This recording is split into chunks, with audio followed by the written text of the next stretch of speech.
Madam বসে আছে আমার জন্য ওয়েট করছে। ও ম্যাডাম, সাবান চলে এসেছে। বাসা তোমার জন্য একটা গিফট আছে জানো? কি গিফট নিয়ে এসছো গো? বাসা আগে ঠিক আছে, বাবান বসো না। ঠিক আছে। কি নিয়ে এসছে কি জানি। হ্যাঁ বাবান তোমার জন্য কি এটা?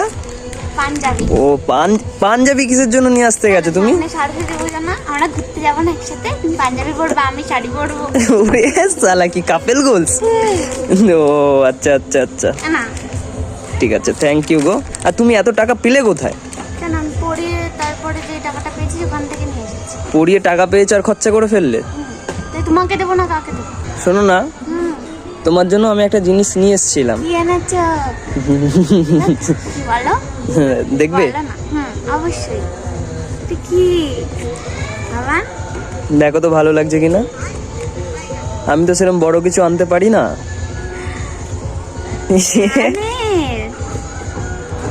বাবান হেবি সুন্দর হয়েছে কানেরটা। ভালো লাগছে? হ্যাঁ ইয়ে কেনা হচ্ছে। ভালো লাগছে। হ্যাঁ খুব ভালো লাগছে গো। এখানেটাই তাহলে আমি পড়বো সরস্বতী পুজোতে।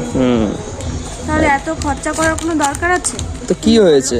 না আর করবা না এরকম। তুমি মাঝে মধ্যেই এটা ওটা দাও, আর করবা না এরকম। কত খরচা আছে এমনিতেই, সামনে সরস্বতী পুজো, তখন তো খরচা করতে হবে।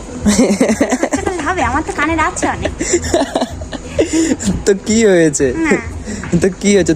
তুমি যেমন আমার দিকে ভেবে এত খুশি হয়ে যাও, আমার জন্য এত কিছু করো, আমি তোমার জন্য এই ছোট ছোট জিনিসগুলো করবো না? Thank you.